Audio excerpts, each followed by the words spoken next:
Canada new immigration and travel rules starting October 2025, every traveler must know.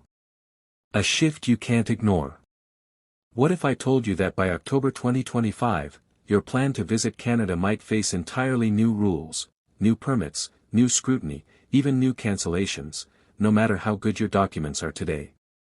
As the world reopens, Canada is resetting its travel playbook. If you don't adapt, you risk getting stuck at the border. So listen carefully, this could change your next trip forever. Why these changes matter? Hey, Travel Tree viewers. It's your host here, and today we journey into Canada's incoming travel rules. With global travel rebounding and more people than ever wanting to cross borders, Canada is tightening its guard and rewriting many rules that used to be taken for granted. For tourists, students, temporary workers, and families, everyone's going to feel the impact. This isn't just about new forms or digital apps. These rules strike at the heart of how Canada defines a visitor, who gets in, who can stay, and under what conditions. If you thought having a valid visa or ETA was enough, think again. The next chapter is about verification, flexibility, and accountability. Let me walk you through what's coming, why it matters, and how to make sure you're ready. What's changing, and what's already in motion. Some of these changes are in effect already, or partially, others will truly kick into gear by October 2025. Here's the breakdown. 1. Stronger cancellation powers for ADAs and visitor visas. In February 2025, the Canadian government expanded the power of its immigration and border officers. They can now cancel electronic travel authorizations, ADAs, temporary resident visas, TRVs, study permits, work permits, etc., under broader conditions. This is no longer rare.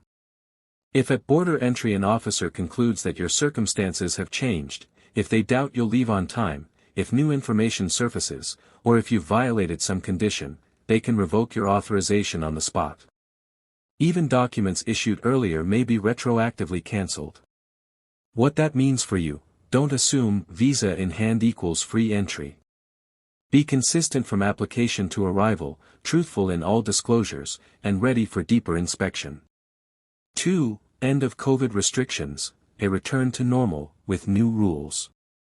From October 1, 2025, or earlier, Canada plans to fully lift its COVID-era travel restrictions.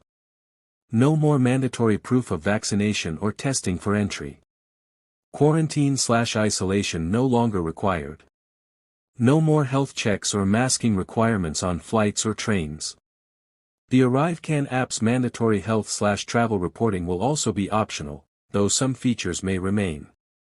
But this return to normal comes just as Canada increases its scrutiny elsewhere, so one less hurdle doesn't mean all clear. 3. Narrower visa purpose categories. As of 2025, Canada has begun limiting visitor visa approvals more strictly to tourism, business, and family visits. The intent is to reduce misuse of visitor status for work or long-term residence.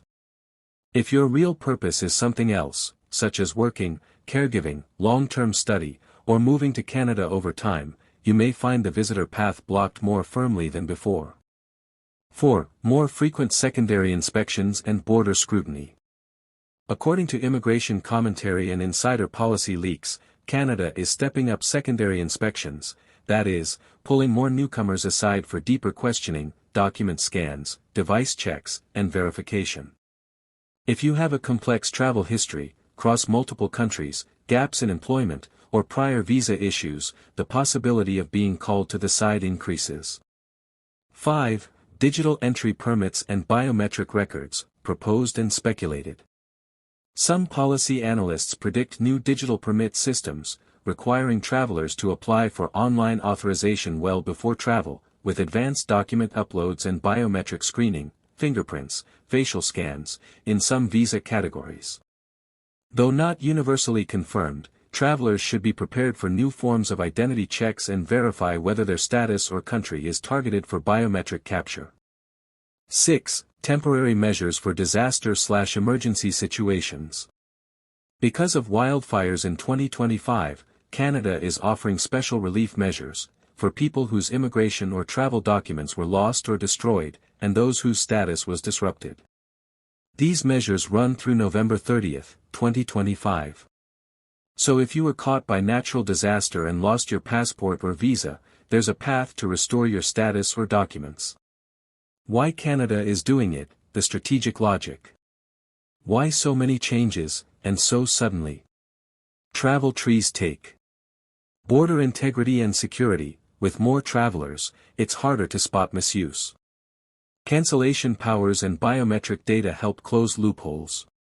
Preventing overstays and visa misuse. More reject gates pre-entry means fewer people arriving under false pretenses. Streamlining enforcement. Tougher rules and digital permits replace labor-intensive manual checks. Aligning with global trends, many countries are shifting to stricter digital, biometric, and behavioral screening. Immigration control pressures. With debates over housing, social services, and immigrant inflows, Canada is tightening control of temporary entries. What you must do to be ready. Now, don't panic, you can still travel. But you'll need to be sharper, prepared, and proactive. Here's your travel plan under the new regime. 1. Keep all documents honest and consistent.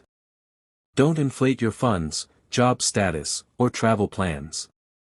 Avoid misrepresentations in earlier visa or permit applications, they can be used against you later.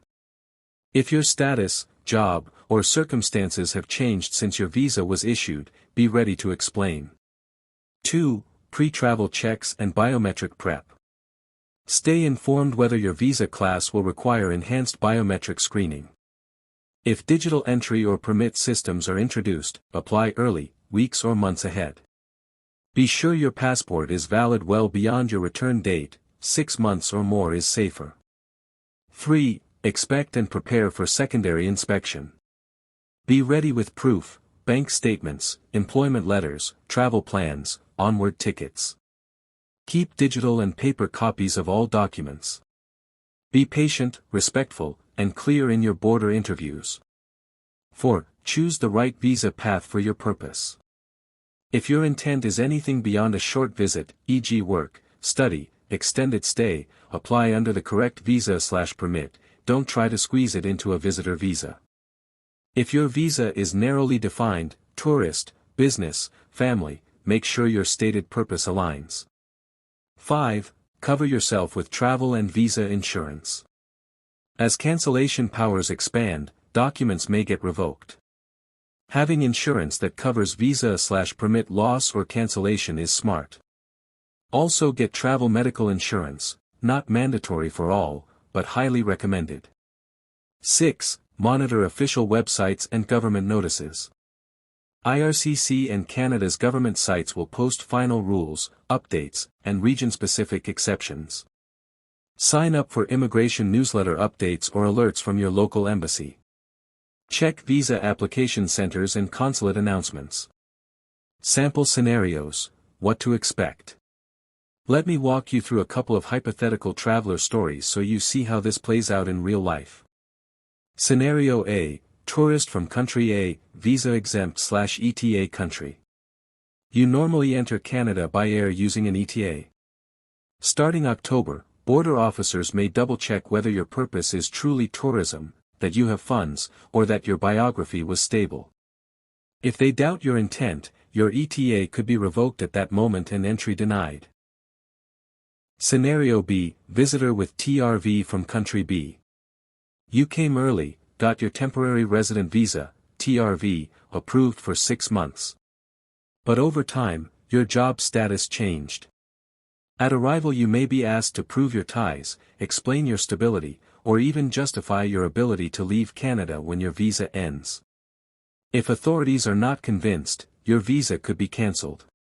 Scenario C, student/work permit changing status. You hold a visitor visa now but plan to switch to a study or work permit later. Under heightened scrutiny, your transition application may face stricter review, particularly if travel history is questionable or your documents don't clearly support your new status. Also, If you occur under any administrative error, or your documents were granted under lenient rules in older years, they may be revoked under new cancellation authority. Scenario D, affected by wildfire or disaster. Say a fire destroyed your passport or status proof while you're in Canada.